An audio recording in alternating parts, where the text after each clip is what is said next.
here is the most difficult thing about AI in medical affairs.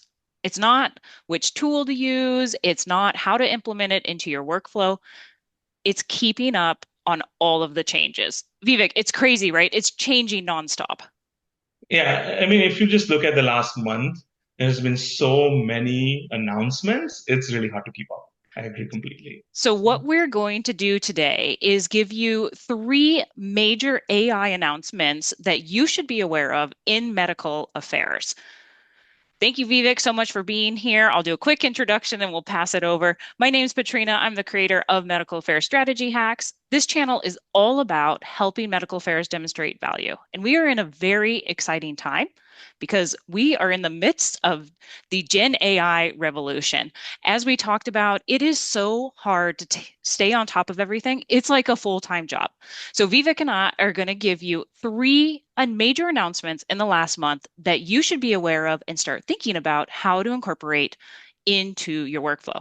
Vivek, thank you so much for being back on the channel and for this idea around helping medical affairs stay on top of AI. Welcome. Thank you. Thank you for having me, as always. No, this is a fascinating time, and medical affairs is going to be transformed by AI. We know this, we've talked about this many times, but now we can see it in action with some examples. So I'm Yeah. excited to talk about these. Awesome. So, what is the first thing that you think medical affairs professionals should be aware of in terms of big AI announcements from this last month? Yeah, one of the key announcements for me, and it was completely mind-blowing, is the new image generation capability by OpenAI and the ChatGPT 4.0 model. So this capability allows you to generate extremely high fidelity images, and it addresses one of the biggest challenges we've had with image generation is getting the text right on the image. And the way this model works is that it actually is multimodal in terms of image generation. So it is taking the whole knowledge of the foundation model and generating image and visualizing it the same way you and I would. So let me just show you a quick example of this. So I think you guys have probably started to see those AI generated images come up, where the faces look really messed up and stuff, and the text is all scribbly. That's going away now. This is a huge game changer. All right, show us what you got here. yeah, so I agree, and if you probably have seen a lot, in even in your Instagrams, having this model generate Ghibli style images or Japanese anime style images of your faces. But what I try to do here is try to generate an image of an MOA, right? So we know GLP-1 agonists are very popular these days. So first, I asked ChatGPT to give me a detailed description of the MOA and talk specifically about the molecules involved in the mechanism, and Did it you provided check me this. did you check any of this or this looks all No, I good? haven't checked anything, but because Okay. I'm not a true expert at GLP-1 agonist, but I think it's something we always talk about, right? Be very Yeah. responsible in the use of AI, and I'll show you a quick trick at the end to show you that this actually model allows you to fix your mistakes, especially if it makes it itself. So first, I did this is going to give an example of talk a lot about the molecules. And then I asked it to create and capture this MOA in an image while maintaining. So what you can see here is extremely clear image. It's providing all the different interactions from a drug perspective, as well as the intracellular mechanisms that are being activated or deactivated using this molecule. And look at this. Now it has created this issue around that it got this mechanism of action incorrect. So what you can actually do is then just highlight it while Oh. picking things, and then just say that fix this spelling. Oh, nice. And guys, while he's doing this, look at the quality of this image. That's huge. Imagine if you had to try to make something or hire someone to do this. It would be really challenging. Oh, it didn't find the right phrase. No, it's trying to Oh, it's just clarifying. yeah, it's trying to fix it, but yeah. So well, what it will do, again, if it works correctly, it will work correctly, is that it will then go and fix this. And you can choose which areas to fix. So you can fix your mistakes. But I did Oh, fix the mistake later on, and it did give me this new yeah. image. So Nice. So, sounds pretty guys, cool. this is a really hot announcement. It is a big game changer in terms of AI generated images. Start thinking creatively about how you can use this. All right, let's go on to announcement number two. If you guys have been following the channel, you know that we talked about deep research to help you get up to date on your disease state or therapeutic area. What are some of the big announcements that we heard about that, Vivek? Yeah, I think one of the big announcements is that now the Google Deep Research tool is completely open to use if you don't even have a subscription to Gemini. But Dang. again, for those who cannot, you didn't follow us last time, what the Deep Research tool does is an agentic based system where the model is going and doing a thorough research of a variety of different websites, particular to the guidance that you provided it through a prompt, and then extract the key informations for you in a report format. So this has multiple applications for medical affairs, right? When you're doing competitive analysis, you're like understanding your mechanism of action, or the disease burden, or the care gaps, or the type of So there's numerous applications that this tool can be helpful for. The Yeah, go ahead, Oh, Katrina. I was going to say So that's really awesome. So, guys, think of this as having a graduate level researcher at your fingertips. It goes through, it looks through scientific sources to help you answer your research question.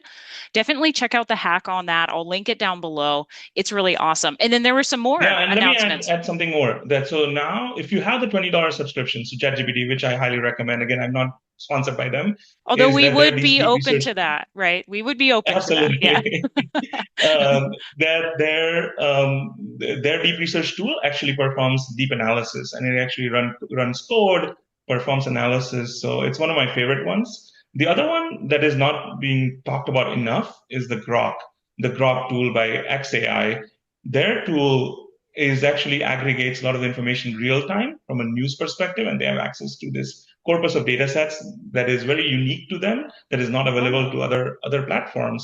And it's the one I use often for competitive intelligence type or understanding what the real time insights are in this particular space. That said, that tool is currently free. I think they will eventually charge for it because it's so good and it does a really great job as well. So there are a few That tips for you guys. Yeah, that's really awesome. So when you have kind of a more deep research, pun intended, type application, think about trying it out on some of these tools. Remember, stay compliant, follow your company's AI policies, but I know a lot of companies are starting to make these accessible.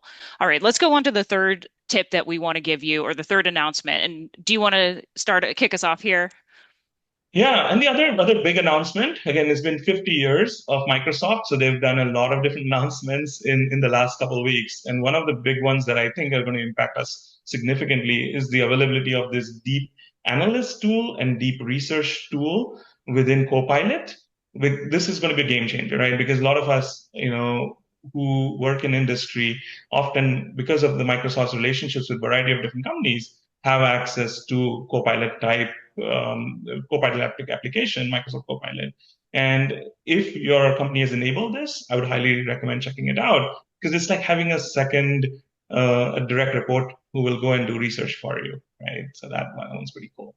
Oh man, that is so awesome. So I was telling Vivek before we started this recording that for my AI excellence trainings that I do for medical affairs teams, 100% of my clients are on Copilot. So this is a really big deal. If you are thinking about implementing a deep research tool for your team, talk to your IT team about if it's a possibility to get the deep research functionality.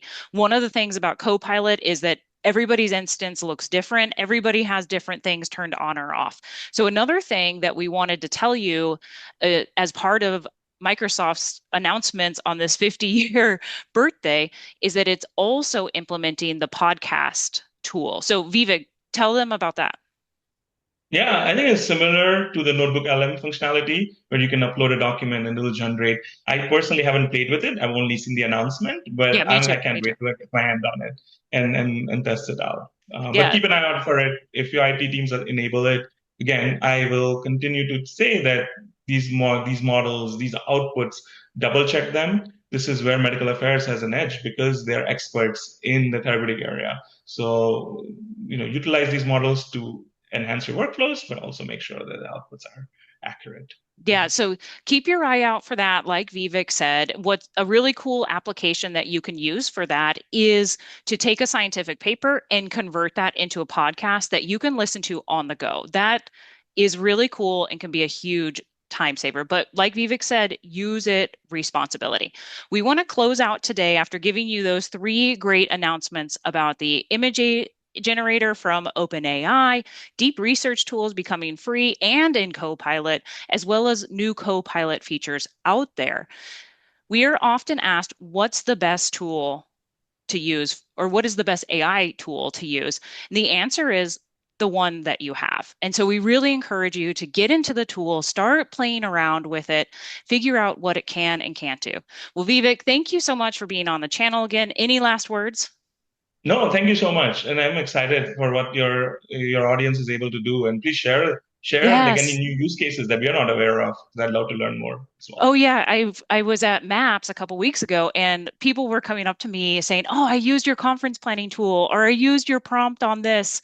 And it was really cool. So yes, please share with us your use cases. We would love to see them. We're limited by our creativity.